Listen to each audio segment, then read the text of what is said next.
आप सबका 10 की स्टडी चैनल 96 में आज का हमारा जो विषय है वह है संस्कृत कोर कक्षा 11 का जो लेसन हम पढ़ रहे थे कुशल प्रशासनम का पार्ट सेकंड है। 5 श्लोक हमने पढ़ लिए थे। उसके बाद हम छठा श्लोक अब पढ़ने जा रहे हैं कुशल प्रशासनम, जो कि वाल्मीकि रामायण से लिया गया है। इसमें श्री राम जी भरत से पूछते हैं कुशल प्रशासन के बारे में कि मंत्री आपने कैसे रखे हैं, सेनापति आपने कैसा रखा है, राज्य कैसे चल रहा है, इसके बारे में इन श्लोकों में वर्णन किया गया है। तो हम छठा श्लोक पढ़ते हैं। क्या कहते हैं? कश्चित निद्रावसम नेसी कश्चित काले अभुद्यसे कश्चिच्चा पररात्रेषु चिंत्यस्य अर्थ नैपुण्यम। क्या कहते हैं इस श्लोक में? क्या कहते हैं? कश्चित निद्रावसम नेसी कश्चित काले अभुद्यसी। निद्रावशम श्री राम जी भरत से पूछ रहे हैं कि दैनिक दिनचर्या कैसी है, संबंध पूछ रहे हैं, उसके संबंध में प्रश्न पूछ रहे हैं कि आप निद्रावसम, कि आप कितने बजे निद्रा के वश में सोकर उठते हो। कश्चित काले किस समय, अबुद्ध से मैंने जागते हो, काले मैंने समय पर, किस काल में जागते हो, कि किस समय पर सोते हो और कितने बजे जागते हो। कश्चित निद्रावसम किस समय सोते हो, कश्चित काले अबुद्ध से मैंने किस समय जागते हो, और कश्चिच्च अपर रात्रेषु चिंतस्य अर्थ नैपुण्यम। कहते हैं कि अपर रात्रेषु, कि जो रात का अंतिम पहर होता है, ठीक है ना, उसमें चिंतस्य अर्थ नैपुण्यम, चिंतन उसमें उठकर क्या करते हो, चिंतनस्य चिंतन करते हो, अर्थ नैपुण्यम उससे क्या होता है, रात्रि के अंतिम पहर में उठने से अर्थ नैपुण्यम, अर्थ में क्या होता है, अर्थ में गंभीरता आती है, निपुणता आती है। आप जो भी विचार करते हो उसमें आपको दक्षता हासिल होती है। कि कहने का अर्थ इस श्लोक का भाव क्या है कि उच्च समय पर सोना, उच्च समय पर जागने वाले व्यक्ति ही क्या होता है, गुरुता को प्राप्त होता है, महानता को प्राप्त होता है। तो कहते हैं कश्चित निद्रावसम, कि तुम किस समय सोते हो, कश्चित कालाभुज किस समय जागते हो, कश्चित अपर रात्रेषु क्या तुम रात्रि का जो अंतिम पहर है, अपर रात्रेषु रात का जो अंतिम पहर होता है, अपर रात्रेषु मैंने रात का जो अंतिम पहर होता है, चिंतस्य अर्थ निपुण में उठकर अर्थ नैपुण्यम चिंतन करते हो, जिससे अर्थ में निपुणता आती है या गंभीरता आती है। तो नेक्स्ट श्लोक में क्या कहते हैं श्री राम जी? कश्चिन मंत्र्य से नेकः कश्चिन बहुभिः सह कश्चित् ते मंत्रितो मंत्रो राष्ट्रम न परिधावती। कहते हैं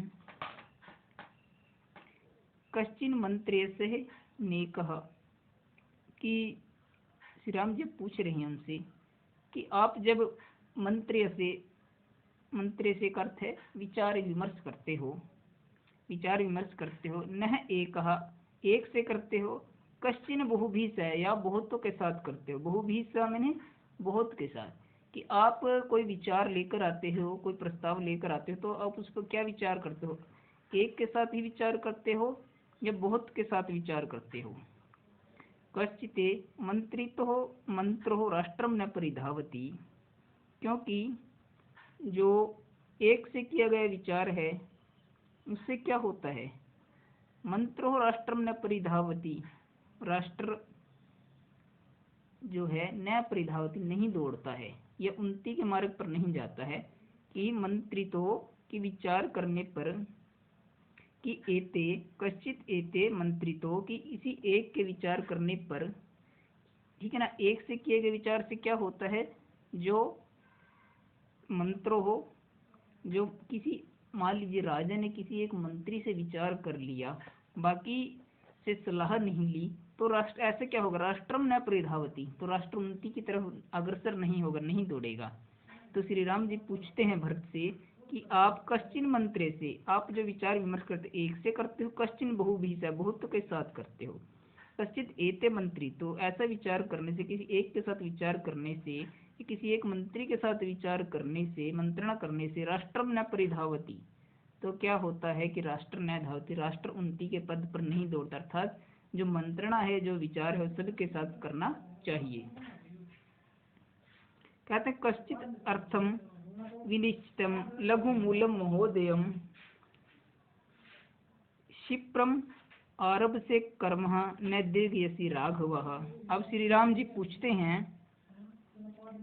कि कश्चित अर्थम विनिश्चित है, कश्चित अर्थम किसी अर्थ को विनिश्चित है निश्चित करके, लघु मूलम महोदय छोटा कारण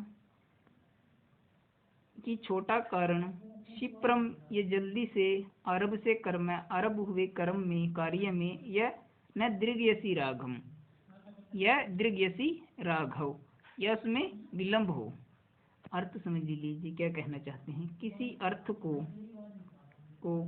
कहते हैं किसी अर्थ को लघु मूलम महोदय, ये छोटा हो या बड़ा, कि कोई कार्य हो चाहे छोटा हो वह चाहे बड़ा हो, क्षिप्रम आरभ्य से कर्म उसे जल्दी करते हो, क्षिप्रम मैंने जल्दी से, आरभ्य से आरंभ करके कर्म है उस कर्म को कहते हैं कि कोई भी कार्य हो लघु मूलम महोदय, कैसा हो, छोटा कारण हो उस कार्य को करने का, महोदयम या बड़ा महान कारण हो, कि किसी अर्थ को, कश्चित अर्थम किसी अर्थ को, लघु मूलम छोटा कारण, महोदयम बड़ा महान, कि जल्दी शुरू करते हो, क्षिप्रम आरभ्य से कर्म है न दीर्घयसी राज या देर से करते हो। कहने का अर्थ क्या है कि कोई कार्य छोटा हो या बड़ा हो उस कार्य को आप देर से शुरू करते हो या जल्दी पूरा करते हो, कि कार्य छोटा हो या बड़ा उसे करने में विलंब नहीं करना चाहिए। कार्य चाहे छोटा हो चाहे बड़ा, उसे जल्द से जल्द पूर्ण करना चाहिए।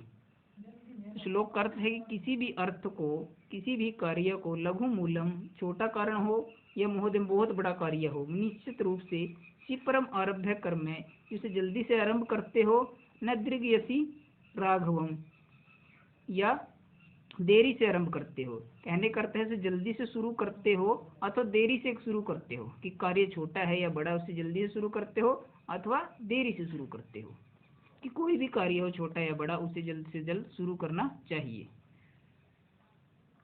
फिर कहते हैं कश्चित सहस्राणाम मूर्खाणाम इच्छसि पंडितम, पंडितो है अर्थ क्रेषु कुर्यान्नि श्रेष्ठम महतः।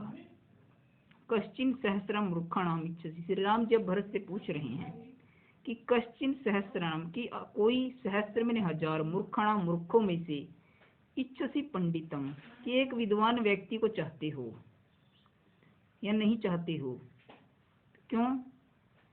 कहने का अर्थ क्या है कि कश्चित सहस्र मूर्खाणाम की हजारों मूर्खों में से आप किसी एक, मूर्खाणाम इच्छसि पंडितम किसी एक पंडित या विद्वान व्यक्ति को चाहते हो।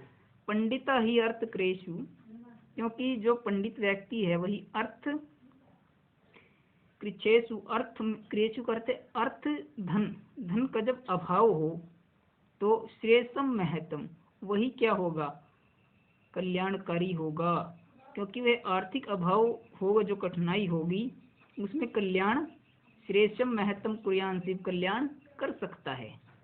कि भरत को श्री राम जी कहते हैं कि हजारों मूर्खों में से किसी एक विद्वान पंडित व्यक्ति को चाहते हो या नहीं, क्योंकि जो विद्वान पंडित हो गई हर्त कृषि, जब आर्थिक संकट आ जाता है, राज्य पर आर्थिक धन की कमी आ जाती है, तो श्रेष्ठम महत्व कृषि वही क्या करता है, उन कठिनाइयों को कल्याण कर सकता है, कठिनाइयों को दूर कर सकता है, क्योंकि सो योग्य व्यक्ति ही चाहिए उन कठिनाइयों को दूर करने के लिए। फिर कहते हैं एको अपि अमात्य हो मेधावी सूर हो दक्ष विचक्षण राजानम राजपुत्र व प्रापीन महति श्रियम। अब वही इसमें एक जो राजा है वो या अमात्य है या मंत्री है वो कैसा होना चाहिए, तो उसके बारे में बताया गया है। एको अपि अमात्य हो, जो अमात्य है कैसा हो, मेधावी हो, ज्ञानी हो, मेधावी ज्ञानी हो, सूरवीर हो, दक्ष हो, कुशल हो, ठीक है, विचक्षण निपुण हो, जो ऐसा प्रतिभा संपन्न मंत्री होगा। राजानम राजपुत्रम व प्राप्यन महति श्रियम, उसी प्रतिभा संपन्न मंत्री से राजा को, उनके राजपुत्रों को, राजकुमारों को प्राप्यति महति से बड़ी धन लक्ष्मी प्राप्त कराता है या प्राप्त होती है। कहने का अर्थ है जो मंत्री होगा वो कैसा होना चाहिए, मेधावी होना चाहिए, ज्ञानी होना चाहिए, सूरवीर होना चाहिए, दक्ष में कुशल होना चाहिए, निपुण होना चाहिए। राजानम राजा को, राजपुत्र राजपुत्रों को प्राप्तिनी महती श्रेय, इससे क्या होता है बड़ी धन लक्ष्मी प्राप्त होती है या बड़ी धन लक्ष्मी को वह प्राप्त करा सकता है।